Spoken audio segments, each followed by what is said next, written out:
Fuiste creado para conocer y disfrutar a Dios. Fuiste llamado a estar en comunidad para que llegues a ser todo lo que Dios desea que seas. Dios te diseñó con un propósito para que pudieras ser la diferencia en este mundo, y existimos para guiarte en este viaje.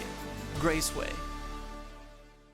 Hola amigos, muchos saludos, espero que estén pero muy bien. Bienvenidos a otro estudio más del Evangelio de Juan. El día de hoy estamos en Juan capítulo 15, comenzando desde el primer versículo, así que vamos progresando poco a poco. Estamos examinando este Evangelio, cada versículo, casi cada palabra, para entender bien quién es el Señor Jesús. Y quizás sería bueno repasar un poco, poner lo que vamos a ver el día de hoy en contexto.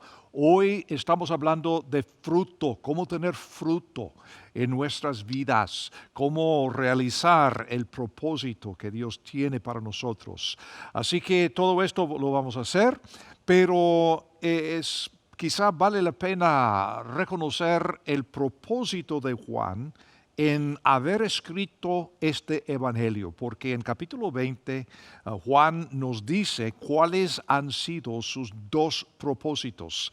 En la antigüedad no fue cosa rara encontrar el propósito al final del libro, pero Juan dice que él tiene dos propósitos. Para comenzar, él quiere establecer que Jesús es el Mesías, el Cristo.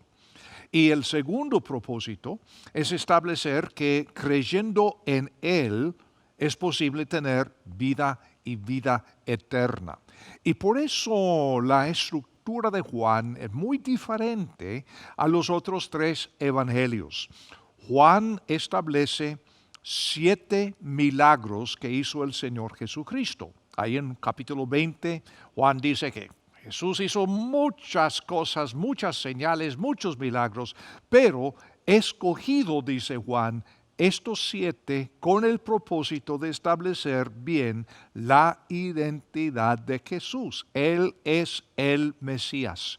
Y hasta los milagros que el Señor hace no son milagros cualesquiera, sino milagros que realizan las profecías del Antiguo Testamento, de los profetas. Son cumplimientos de las profecías del Mesías.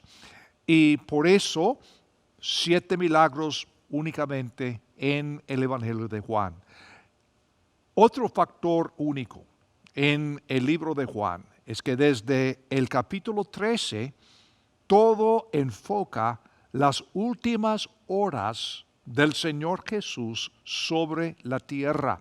En capítulo 13 entramos en la última cena y sabemos que mañana Jesús estará en la cruz.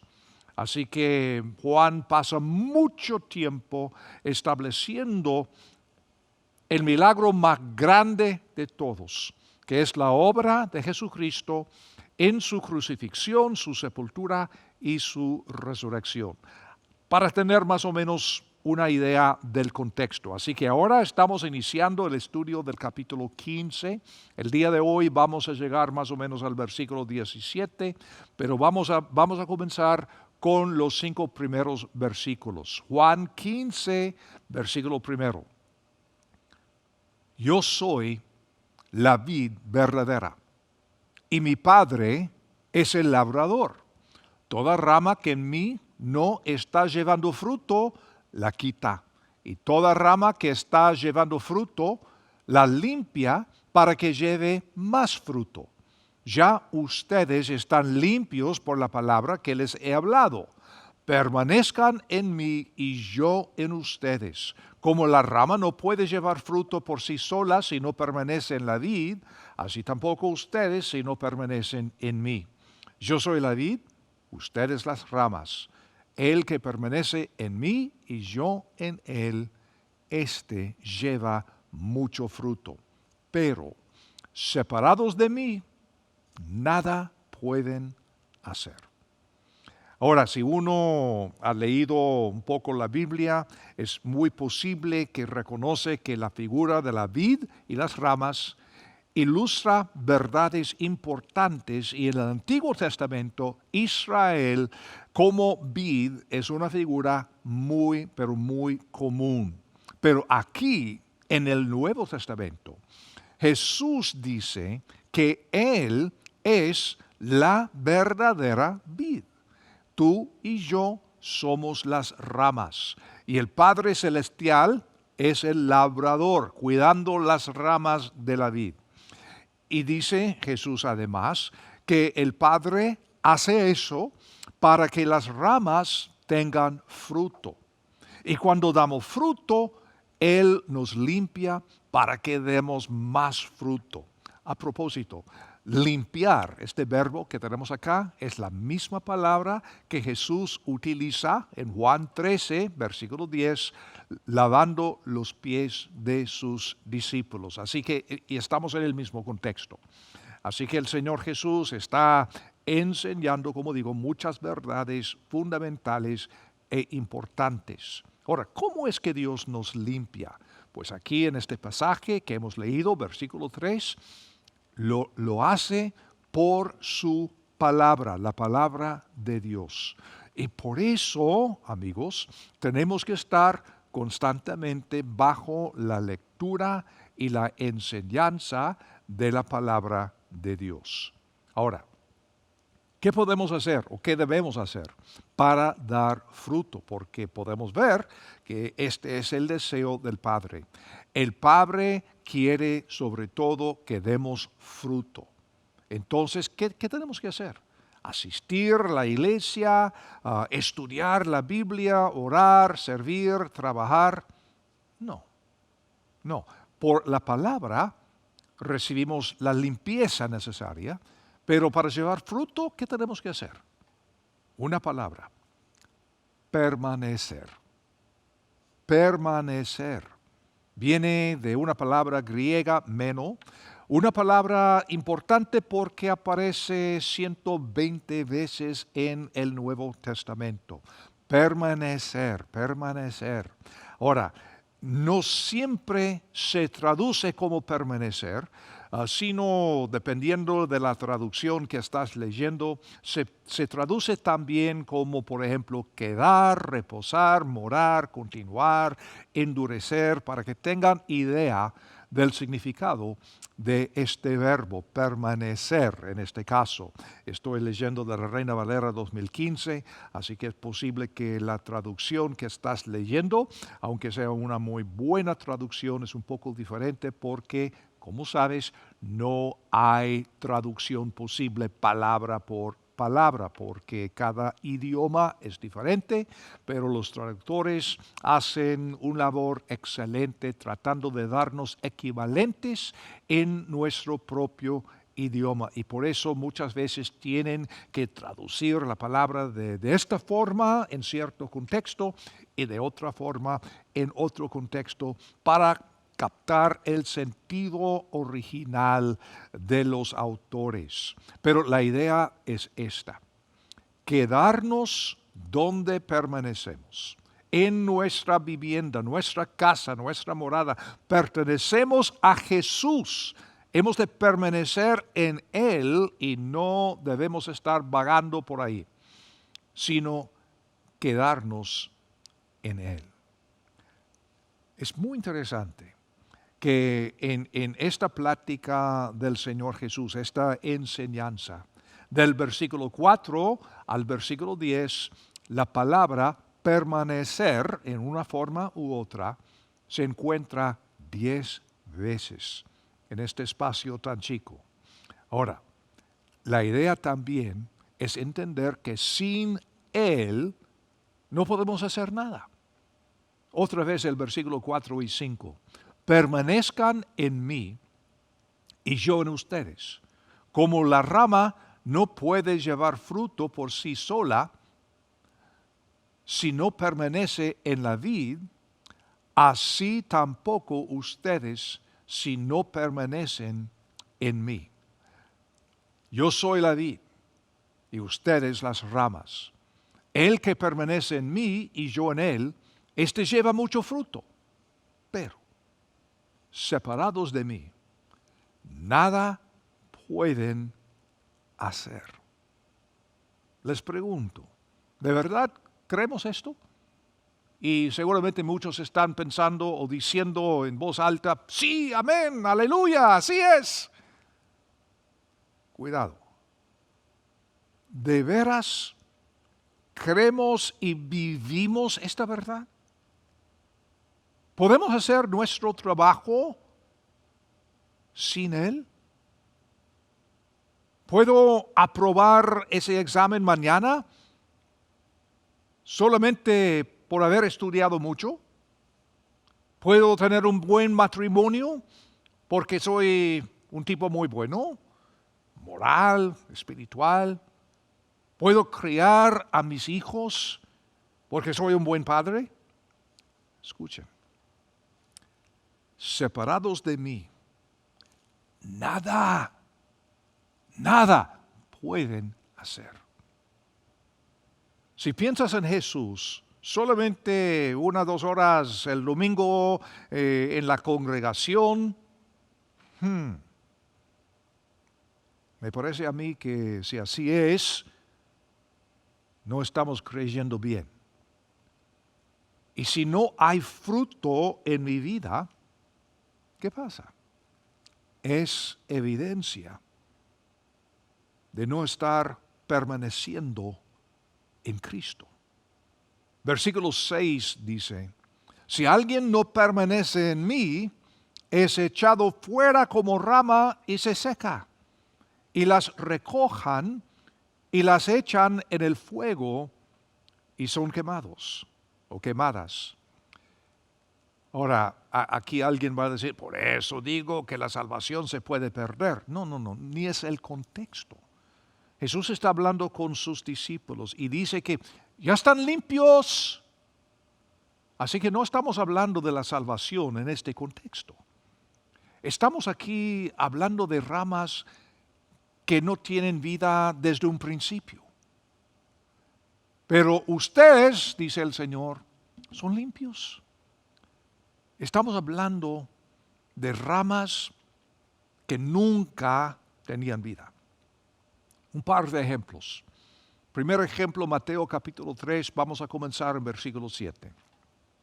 Mateo 3, 7. Pero cuando Juan vio que muchos de los fariseos y de los saduceos venían a su bautismo, les decía, generación de víboras, ¿quién les enseñó a huir de la ira venidera? Produzcan pues frutos dignos de arrepentimiento. Y no piensen decir dentro de ustedes, Abraham tenemos por padre, porque yo les digo que aún de estas piedras Dios puede levantar hijos de Abraham. El hacha ya está puesta a la raíz de los árboles, por lo tanto, todo árbol que no da buen fruto es cortado y echado al fuego. ¿A quiénes está hablando? A líderes religiosos que a pesar de tener estudios teológicos, a pesar de haber memorizado largas porciones de las Escrituras, no tienen vida. Nunca han tenido vida. En Mateo capítulo 7, unos capítulos más adelante, versículo 15, el Señor Jesús está hablando en esta ocasión. Mateo 7, 15. Y Él dice, guárdense de los falsos profetas que vienen a ustedes vestidos de ovejas, pero por dentro son lobos rapaces. Por sus frutos los conocerán. ¿Acaso se recogen uvas de los espinos o higos de los abrojos? Así también, todo árbol sano, de buenos frutos, pero el árbol podrido de malos frutos. El árbol sano no puede dar malos frutos, ni tampoco puede el árbol podrido dar buenos frutos. Todo árbol que no lleva buen fruto es cortado y echado en el fuego. Así que por sus frutos los conocerán. Por su fidelidad, por haber asistido a la iglesia sin falta durante 10 años, por haber memorizado largas porciones de las Escrituras. No, por sus frutos los conocerán. No todo el que me dice, Señor, Señor, entrará en el reino de los cielos, sino el que hace la voluntad de mi Padre que está en los cielos. Muchos me dirán en aquel día, Señor, Señor, ¿no profetizamos en tu nombre? ¿En tu nombre no echamos demonios? ¿Y en tu nombre no hicimos muchas obras poderosas? Entonces yo les declararé, nunca les he conocido. No dice, se han perdido su salvación. No, él dirá, nunca les he conocido. Apártense de mí, obradores de maldad. Aquí no está hablando de perder la salvación, aquí está diciendo que nunca la tuvo. Estos pasajes y otros más hablan sobre las personas religiosas que confían en su religión o en sus buenas obras y de verdad no en Dios. Un ejemplo clásico, Judas Iscariote, encaja perfectamente en este contexto. Y Judas acaba de salir para hacer su traición y Jesús está dándoles el caso. Este simbolismo de la vid y las ramas tiene un propósito, y el propósito de Dios para cada uno de nosotros es que nuestras vidas den fruto. Juan 15, versículo 7, por favor. Si permanecen en mí y mis palabras permanecen en ustedes, pidan lo que quieran y les será hecho. En esto es glorificado mi Padre, en que lleven mucho fruto y sean mis discípulos. Como el Padre me amó, también yo los he amado. Permanezcan en mi amor. Si guardan mis mandamientos, permanecerán en mi amor, como yo también he guardado los mandamientos de mi Padre y permanezco en su amor. Y también, mientras que estemos aquí en Juan 15, versículo 16, un poco más adelante, Juan 15, 16. Ustedes no me eligieron a mí, más bien yo los elegí a ustedes y los he puesto para que vayan y lleven fruto, y para que su fruto permanezca a fin de que todo lo que pidan al Padre en mi nombre, Él se lo dé. Además, Juan 15, versículo 2, toda rama que en mí no está llevando fruto la quita, y toda rama que está llevando fruto la limpia para que lleve más fruto. ¿De quiénes está hablando? La rama que no está llevando fruto, Judas Iscariote. Y la rama que está llevando fruto, los demás. Las limpia para que lleven más fruto. Así es como Dios es glorificado en nosotros y damos evidencia de ser sus discípulos. Versículo 8. En esto es glorificado mi Padre, en que lleven mucho fruto y sean mis discípulos. Y también, amigos, así es como encontramos realización y propósito en la vida, permaneciendo en Él. Porque en versículo 11 del capítulo 15, Juan 15, 11, el Señor sigue diciendo estas cosas, les he hablado para que mi gozo esté en ustedes y su gozo sea completo. Ahora, esta noche, en el aposento alto, uno de los discípulos, quizá el discípulo más joven, el discípulo a quien Jesús amaba, Juan, el autor de este evangelio, está escuchando estas palabras. Y muchos años después, Juan va a escribir una carta a los creyentes en su círculo de influencia. En Primera de Juan, La primera epístola de Juan 1:1. Voy a leer hasta el versículo 4, porque ya sabemos de dónde vienen estos pensamientos. Lo que era desde el principio. ¿Cómo comienza el Evangelio de Juan? Lo que hemos oído, lo que hemos visto con nuestros ojos, lo que contemplamos y palparon nuestras manos tocante a la palabra de vida, la vida fue manifestada y la hemos visto. Y les testificamos y anunciamos la vida eterna que estaba con el Padre y nos fue manifestada.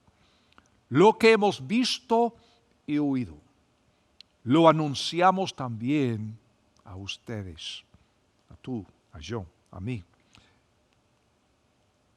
para que ustedes también tengan comunión con nosotros. Y nuestra comunión es con el Padre y con su Hijo Jesucristo. Estas cosas escribimos nosotros para que nuestro gozo sea completo, para que encontremos esa realización y propósito que todo ser humano busca. También, así es como experimentamos una vida de oración contestada. Una vez más en Juan 15, el versículo 16. Ustedes no me eligieron a mí, más bien yo los elegí a ustedes y les he puesto para que vayan y lleven fruto, y para que su fruto permanezca a fin de que todo lo que pidan al Padre en mi nombre, Él se lo dé. También, versículo 7. Si permanecen en mí y mis palabras permanecen en ustedes, pidan lo que quieran y les será hecho. Esta es una promesa a aquellos que están comprometidos a entender el propósito de Dios en sus vidas. No es un cheque en blanco, como algunos podrían pensar. El Señor está diciendo, permaneciendo en mí, entender mi propósito, que es llevar fruto. En esta condición, en este contexto, pueden pedir lo que quieren y será hecho. Muchas veces luchamos para entender esta diferencia entre el libre albedrío por un lado y el hecho de que Dios es soberano por el otro lado. Y sistemas de teología se construyen y entramos en toda clase de discusión mientras que el mundo vaya al infierno. y hermanos, creo que no es tan difícil entender lo que está pasando. ¿Dios es soberano? Claro que es soberano.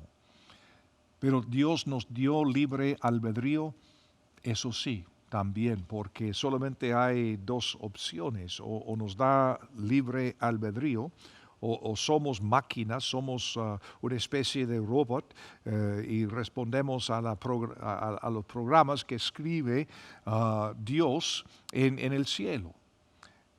Dios es soberano. Y en esta condición, Dios establece su propósito. ¿Qué dice Jesús? Es el propósito, llevar fruto. Pero el Señor no establece cada paso en el proceso de llevar fruto, solamente dice, hijos, han de llevar fruto. Ahora, ¿cómo se hace? Depende de las circunstancias, depende de lo que les he dado, la personalidad que te he dado, y los talentos y dones y todo esto. Pero el propósito soberano es llevar fruto. Y si permanecemos en Él, vamos a llevar fruto. Mucho, poco, vamos a llevar fruto. Y si no damos fruto en este momento, no quiere decir que hemos perdido la salvación. Puede indicar que no lo conocemos de verdad como Judas Iscariote, o simplemente puede informarnos que últimamente no hemos permanecido en Él. ¿Vamos a perder la salvación? No, es decir, que vamos a reconocer que hay un problema porque no hay fruto. Entonces, ¿cuál es la solución? Permanecer en Él. No es tan complicado. ¿Cómo Juan nos dice aquí en este pasaje? Bueno, son las palabras de Jesús, por supuesto. Dar fruto es la prueba definitiva de la fe de uno. No es la cantidad o la frecuencia, sino todos los creyentes genuinos producen fruto de alguna manera en algún momento. La frecuencia, la cantidad, no estamos hablando de eso, estamos hablando de llevar fruto. ¿Dónde está el fruto tuyo? ¿Dónde está el fruto mío? Entonces, ¿cómo activamos este propósito en nuestras vidas? Tenemos que aprender lo que es permanecer en el Señor Jesucristo. Nuestra responsabilidad principal. Porque cuando lo hacemos, damos fruto. Cuando lo hacemos, su palabra nos limpia continuamente, como el Señor aquí nos dice, purificándonos para que podamos, ¿qué? Dar más fruto. Ya sea individual o colectivamente, como iglesia. El mismo principio. Y cuando nuestras vidas permanezcan en Cristo, guardamos sus mandamientos. ¿Por qué? Porque el Espíritu de Él en nosotros está dando fruto. Y ¿cuántas veces lo pensamos al revés? Yo tengo que guardar sus mandamientos porque si... No. Es imposible guardar sus mandamientos sin permanecer en Él. Porque separados de Él, nada podemos hacer. O lo creemos o no lo creemos.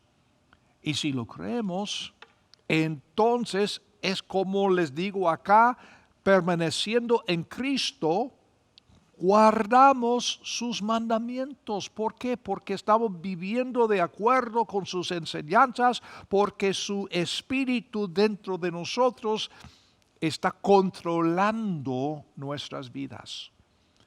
Y esto nos permite vivir de acuerdo con lo que Él llamó su nuevo mandamiento, que es amarnos unos a otros. Versículo 12. Este es mi mandamiento, que se amen los unos a los otros como yo los he amado. Versículo 17 también. Esto les mando, que se amen unos a otros. El Señor resume todo lo que es la Biblia. Y no son 10 mandamientos, ya son 2. Amar a Dios y al prójimo. Y como discípulos, amar unos a otros, amarse unos a otros. Amor. Cuando vivimos nuestra vida de permanecer en Cristo, vivimos una vida de gozo y realización. Versículo 11. Estas cosas les he hablado para que mi gozo esté en ustedes y su gozo sea completo. Tan solo viviendo en una congregación, uno puede ver creyentes, entre comillas, miserables, enojados, amargos. ¿Están permaneciendo en Cristo? No. ¿Están dando fruto? Tampoco. ¿Cuál es el problema? Yo no sé, no soy Dios. Pero una de dos cosas. O nunca han tenido vida en Cristo, a pesar de su mucha religión y obediencia a las cosas externas, o simplemente en este momento, o posiblemente durante esta temporada de su vida, no permanecen en Cristo. El Espíritu no está, claro, si son creyentes, el Espíritu está en ellos, pero no tiene control de la vida. ¿Qué significa? Cuando no hay fruto en mi vida, y por fruto nos referimos a reproducir la vida de Cristo que tenemos en la vida de los demás. Sin fruto, sin vida. Y esto, como digo, puede significar que aún no has crecido en tu caminar con Dios. Ya es tiempo aprender lo que es permanecer en Él. Tal vez has dado fruto en el pasado, pero te has alejado de esta condición de permanecer en Cristo. Y de nuevo necesitas crecer, arrepentirte y crecer, encontrando tu lugar en la congregación, porque no podemos vivir esta vida aparte de Jesús ni aparte de la congregación. Versículo 12. Este es mi mandamiento, que se amen los unos a los otros como yo los he amado. Nadie tiene mayor amor que este, que uno ponga su vida por sus amigos. Ahora, la diferencia entre lo que Jesús hizo y los que mueren, digamos, en el servicio a su país, es el hecho de que Jesús murió no solo para proteger nuestra vida física o nuestra sociedad, aunque es una cosa noble, sin duda, por favor.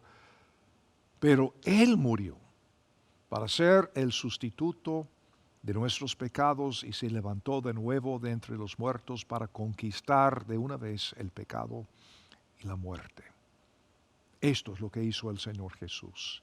Y ahora Él nos pide poner nuestra vida, es decir, en vez de vivir pensando en mis necesidades, es vivir pensando en el propósito de Él y las necesidades de los demás. Versículo 13. Nadie tiene mayor amor que este, que uno ponga su vida por sus amigos. Ustedes son mis amigos si hacen lo que yo les mando. Sí, entonces yo tengo que hacer lo que Él manda y entonces voy a llegar a ser su amigo. No. Yo hago lo que me manda porque soy su amigo, por lo que Él ha hecho. Ya no los llamo más siervos, porque el siervo no sabe lo que hace su Señor. Pero los he llamado amigos porque les he dado a conocer todas las cosas que oí de mi Padre. Ustedes no me eligieron a mí, más bien yo los elegí a ustedes y les he puesto para que vayan y lleven fruto y para que su fruto permanezca, a fin de que todo lo que pidan al Padre en mi nombre, Él se lo dé. Esto les mando, que se amen unos a otros. Esa noche, en el aposento alto, de inmediato, estos discípulos de Jesús captan el significado de estas palabras. Nosotros no tanto, porque vivimos en otra cultura. Pero en la cultura bíblica del Nuevo Testamento, estos discípulos de Jesús entienden un concepto que se llamaba los amigos del rey. En una monarquía de la antigüedad, el rey tenía un grupo de, como dirían en México, cuates, un grupo de amigos íntimos, algo así, no sé cuál es la palabra que usan ustedes, pero ellos podrían entrar en la presencia del rey en cualquier momento, andar de cazar o andar en la playa, lo que fuera, porque son los amigos del rey. Y los protocolos y todo lo demás no tiene lugar para con los amigos del rey. Y el Señor Jesús les está diciendo, ya desde este punto, no les llamo siervos, ustedes son mis amigos. Esto para los discípulos de Jesús ni saben cómo procesar estas palabras tan profundas.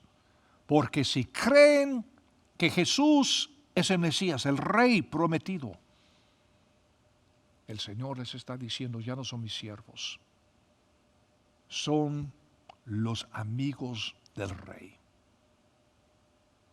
Señoras y señores, nosotros también, debido a la obra realizada de Cristo Jesús en la cruz, su sepultura y su resurrección, nosotros también somos amigos del Rey. Es decir, que somos como familia, somos como familia. Pero ¿cómo vives tú? ¿Vives como amigo del Rey? ¿Permaneces en Él? Oh, y a propósito, por ser amigo del Rey, son los sujetos más fieles. ¿Cómo es que no podrían responder a esta clase de amor, este sentido de familia? ¿Y por qué es entonces que tantos que dicen ser creyentes viven como mendigos, como pobrecitos?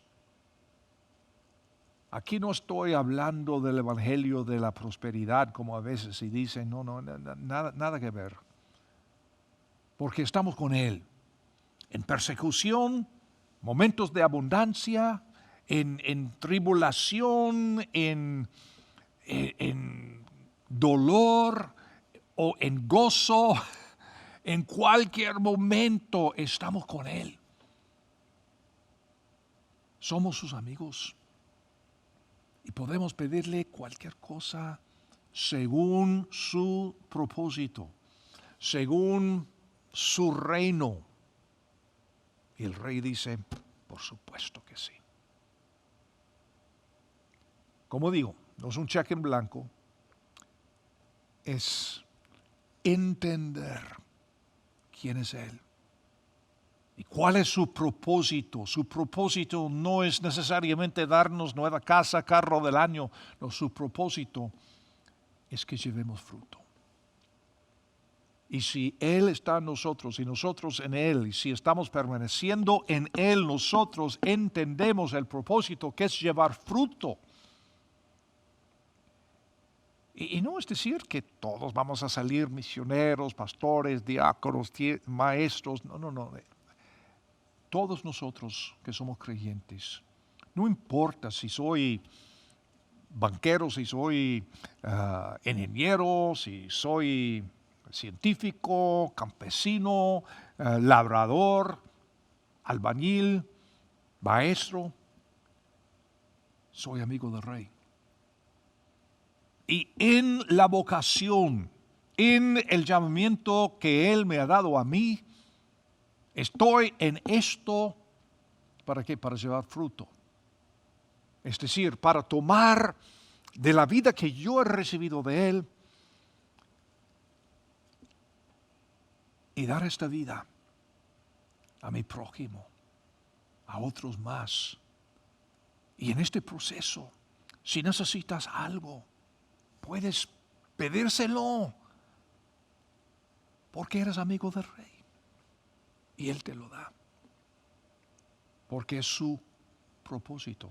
Primera de Juan 5, 14, 15. Si pedimos cualquier cosa según su propósito, Él nos oye. Y si nos oye, sabemos que tenemos la petición que le hemos hecho. Así funciona. Así funciona. Hagamos a un lado toda la tradición y todos los sistemas y hablemos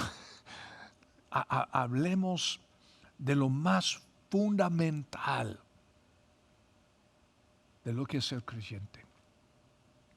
Es permanecer en Él. Espero que esto te ayude. Espero que esto te motive. Espero que si no ves fruto en tu vida, puedas analizar estas dos posibilidades, o nunca has estado en Él. Ahí tenemos que comenzar depositando su fe en Él, o posiblemente andas un poco descarriado y es tiempo volver a tu morada, a tu vivienda. Estamos en Él. permanecer en casa en Cristo Jesús. Las riquezas de las enseñanzas bíblicas de Juan capítulo 15. Pues todavía nos falta, pero aquí nos vamos a reunir, si está bien contigo, a la misma hora de hoy en 8. Y mientras tanto, hay que meditar un poco, posiblemente orar un poco en cuanto a todo lo que hemos dicho esta noche, todo lo que hemos visto en su palabra. Que el Señor te bendiga ricamente. Hasta la próxima semana.